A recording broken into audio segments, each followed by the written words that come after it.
اور مسلسل نگرانی اور تحفظ کے سبب ہنگول پارک میں آئیبیکس کی تعداد اب ہزاروں تک پہنچ چکی ہے۔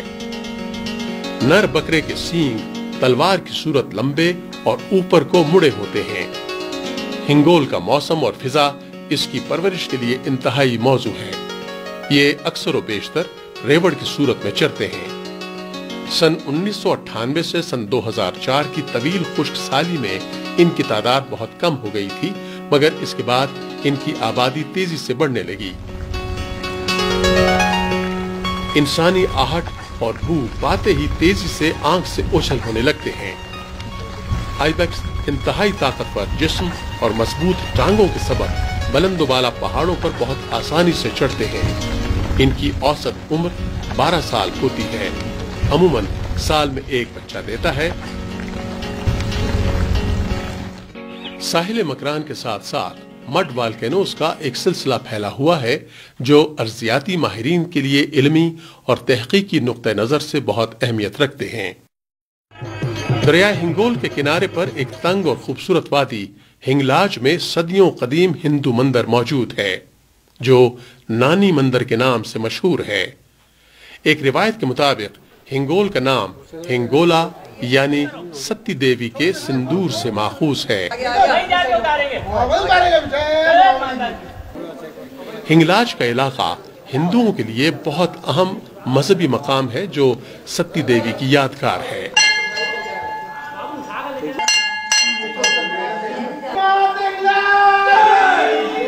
ہنگلاج عام طور پر تمام ہندوؤں کے لیے مگر خصوصیت سے ادشکتی دیوی ماتا فرقے کے لیے بہت اہمیت کی جگہ ہے۔ قیام پاکستان سے قبل راجپوتانے کے بادشاہ یہاں تیرتھ کے لیے آتے۔ اپریل کے مہینے میں خصوصی عبادات یا تیرتھ ہوتا ہے۔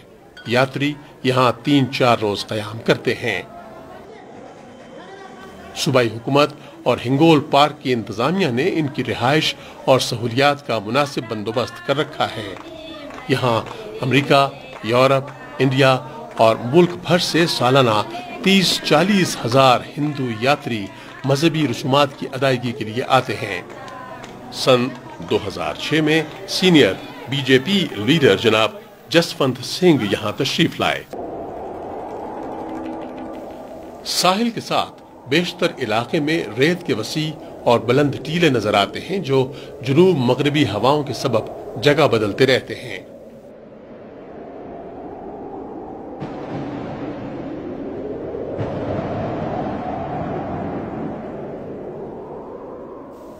ہنگول نیشنل پارک کے خوبصورت رنگوں میں سے ایک ساحل کے ساتھ ساتھ پھیلے ریگستان ہیں جو محض ریتلے ٹیلے ہی نہیں بلکہ زندگی کے بھرپور رنگ لیے ہوئے ہیں۔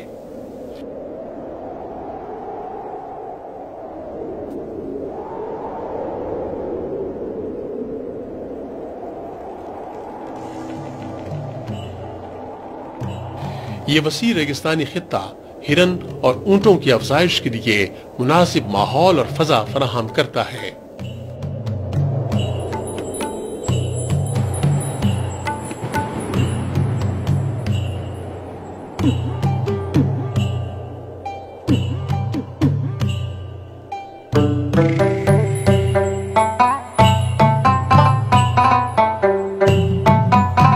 ریگستانی اور میدانی علاقوں میں جگہ جگہ سیلابی پانی سے جھیلیں بنتی ہیں جو صحرا میں پائے جانے والے جانداروں کے لیے سال بھر پینے کا پانی فراہم کرتی ہیں۔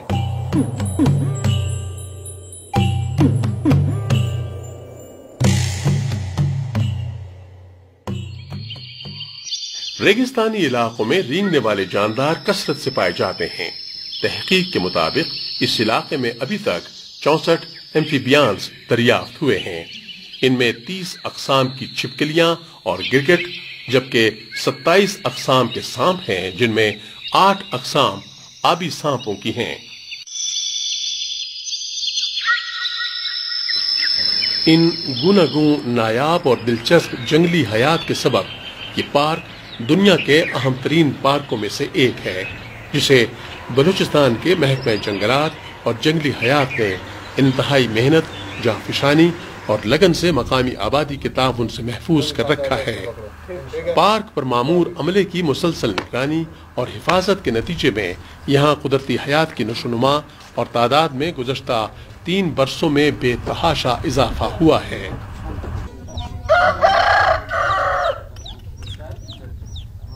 پارک کی حدود اور اطراف میں موجود تقریباً 170 چھوٹے چھوٹے گاؤں اور بستیوں میں آباد 6000 کی آبادی کو ایک مخصوص پالیسی کے تحت پارک کی نگرانی اور تحفظ میں شریک کیا گیا ہے۔ ہنگول نیشنل پارک کے علاقے میں اس وقت 170 چھوٹے گاؤں آباد ہیں، جن میں مقامی بلوچ اور لاسی قبائل آباد ہیں جو جوائنٹ فیملی سسٹم میں رہتے ہیں۔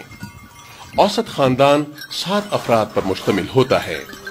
اہم قبائل میں ڈگارزئی، چنال، منگیانی، امرادی، انگاریا اور بزنجو وغیرہ شامل ہیں۔ ان کا روزگار اور ذریعہ معاش ماہی گیری، بھیڑ بکریاں اور چوپائے پالنا اور محدود زراعت ہے۔ چونکہ یہ علاقہ ایک اچھی چراگاہ ہے، اسی لیے زیادہ تر گھرانے مویشی پالتے ہیں۔ ایک اندازے کے مطابق یہاں 20,000 سے زائد مویشی موجود ہیں۔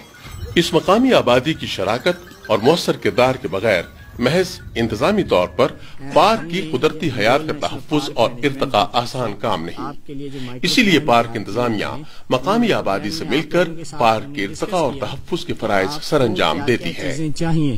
اس سلسلے میں پارک انتظامیہ اور محکمہ جنگلات و جنگلی حیات مقامی افراد کی کئی طرح سے مدد اور رہنمائی کرتی ہے، جن میں روزگار کی فراہمی کے علاوہ تعلیم اور صحت کے امور زیادہ اہم ہیں۔